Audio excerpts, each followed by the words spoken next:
Hello, hello. Welcome back to another episode of Midlife Mojo, the podcast for women over 50 who are on a mission to be fit and flourishing and full of purpose over 50. I'm Lisa, and today's episode is another check-in on my personal journey of training for my very first bodybuilding physique competition in the fit model division.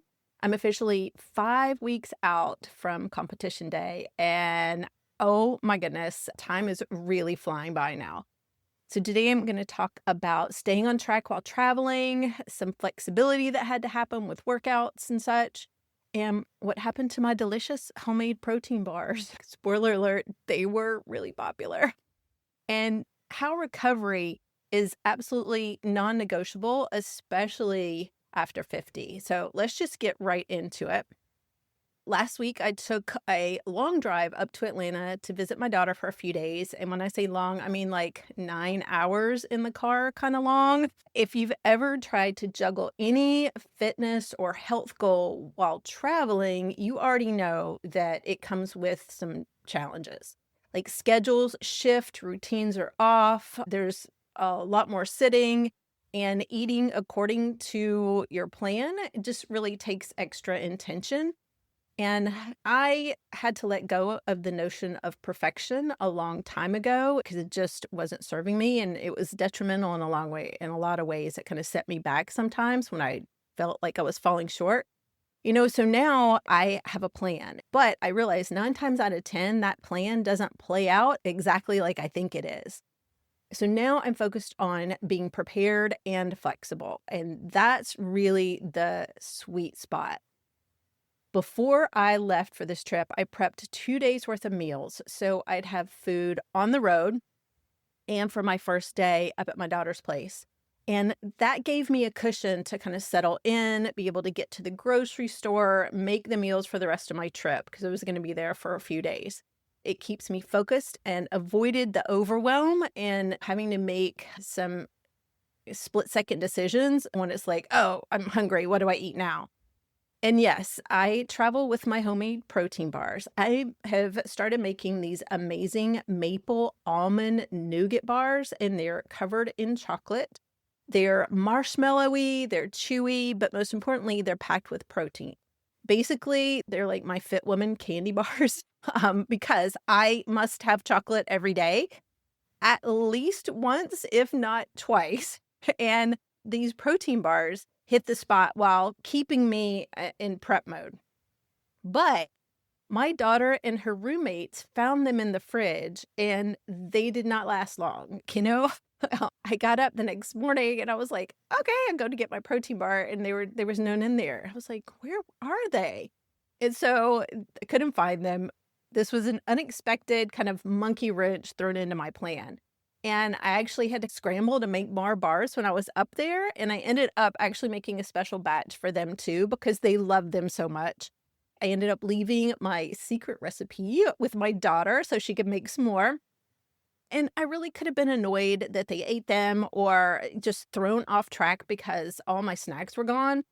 But in the grand scheme of things, it just wasn't a thing. It wasn't a big deal because there was always plan B and sometimes I have plan C as well.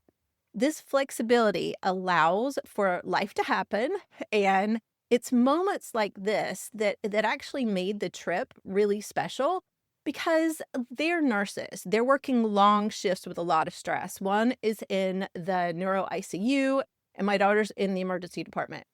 And they are always hungry as well. Um, and so if I can bring just a little bit of joy and ease into their lives, along with some chocolate and a boost of protein, like that just warms my heart and puts a smile on my face. And so it was totally worth it.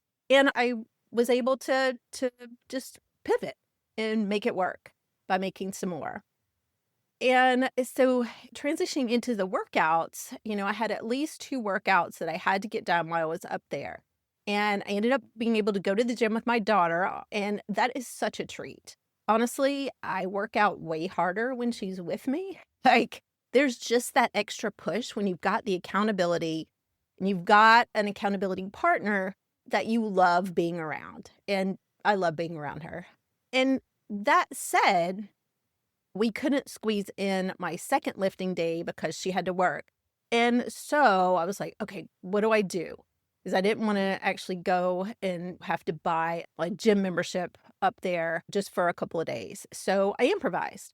I grabbed some resistance bands that we had at the house and a sturdy box to use as a makeshift bench. And I took it all outside and did a workout in the backyard. It was really polleny. It's spring. Was it ideal? No, not really. Was it fancy? Absolutely not. But did I get it done? You bet I did. Because doing the work, it is not always going to be picture perfect or Instagram worthy.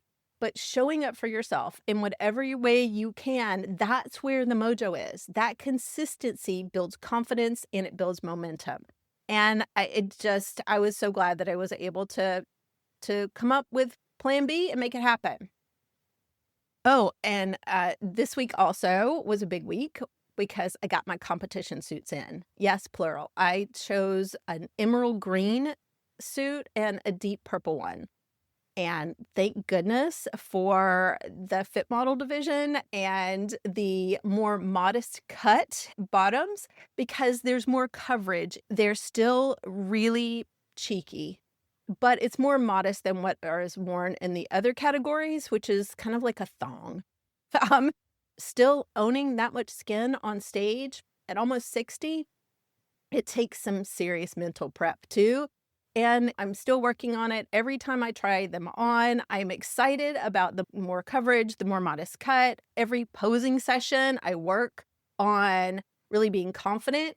And it's more than just the way the suit fits. It's about feeling strong, beautiful, and worthy in your own skin. So if you've ever looked at a swimsuit and thought, "Ugh, nope, not happening. I can't pull that off." My friends, I feel you.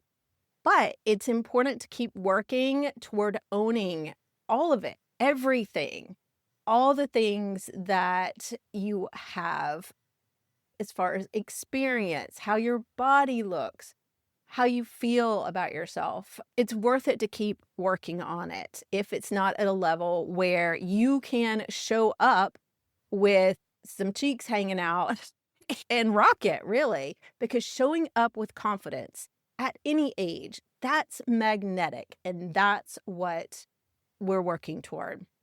All right. Now for the part that doesn't always get talked about enough in the health and fitness world, but it really should, and that's recovery. And I wanted to touch on it because over the past couple of weeks, I've had a little flare up that feels like plantar fasciitis. And if you're not familiar, that's when the bottom of your foot gets really tight. There's some inflammation. It's painful, especially in the morning or if you've been standing a long time. And y'all, it's like my foot is staging a full-on protest. But honestly, it's a wake-up call and it's a little bit expected at this point in training because, at this point, our bodies need a little bit more care and attention, not less. And we really have to be mindful of what our bodies are telling us to pay attention to. And recovery is not optional, and rest isn't lazy, it's really essential. And so here's what I'm doing, and here's how I'm listening to my body right now at this stage. I've modified my cardio and training just a little bit, some minor tweaks to avoid aggravating it more and developing a full-on injury. I've started doing some extra stretching for my foot and lower leg, and that seems to be really helping. And I broke down and got this super sexy night boot that helps stretch things out while you sleep. It's helping. And it doesn't necessarily, it helps the injury, but it's a little bit more difficult to sleep with. And speaking of sleep, I'm really doubling down on my sleep habits because recovery happens while we sleep. Muscles repair and build, energy stores are replenished, cortisol levels go down, hormones that fight inflammation are released. All of these things are important. And this is just to name a few of the things. There's so many more things that sleep helps with. And for those of us who are navigating perimenopause or even like in postmenopause, quality sleep is even more precious. And so sleep support looks like For me, now taking magnesium at night, no scrolling on screens after 9:30. I know this is a toughie. It's been hard, but it has made a significant difference in my ability to fall asleep. And it's also made a significant difference in kind of my mental outlook, I think. Just not scrolling and doom scrolling is really helping. I put blackout curtains in my bedroom to keep it dark. And I've added a white noise machine for background noise. And it also helps with relaxation because when I go into the bedroom, I have a nighttime routine. And then I turn on that white noise machine and it's like a signal that it's time to go to sleep. So all this behind the scenes stuff isn't flashy, but it's what is allowing me to keep going without burning out or tipping that scale into like full-blown injury. And whether you're prepping for a show, like working toward a weight loss goal, or trying to manage some menopause-related symptoms, like listening to our bodies is important. Recovery is important. And it isn't a sign of weakness. It's how we actually protect our strength, not only physically, but mentally and emotionally. You are allowed to rest. You're allowed to slow down. And giving your body what it needs will only make you stronger in the long term. And so here we are, 5 weeks out, still moving forward. Was it a perfect week? No. Did I do exactly everything according to plan? Not quite. But I showed up. I adapted. I recovered. I kept my promises to myself. And I got to hang out with my kid who makes my life better in all the ways. And that's what I want to leave you with today. Life doesn't have to pause for your goals. You don't have to wait until life calms down or you get to this like ideal before you start your goals. And also your goals don't have to fall apart just because life is lifing. Prepare where you can, improvise when you have to, rest when you're tired, and always keep showing up for yourself. If this episode has inspired you in any way, I'd love for you to leave a review and share it with a friend who needs a little mojo boost. And of course, make sure to follow the show so you don't miss next week's check-in. I'll be 4 weeks out by then. I'm getting a new body fat test to see how things are shaping up. I'm excited about that. And I'll be talking about how going for a big health or fitness goal can impact your relationships, especially with your intimate partner and your friends. Because when you start prioritizing yourself in a whole new way, it can stir up some unexpected dynamics for sure.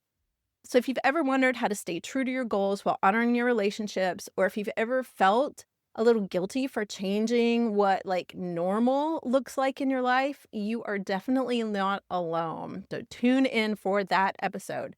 Until then, get out there and keep your mojo rising.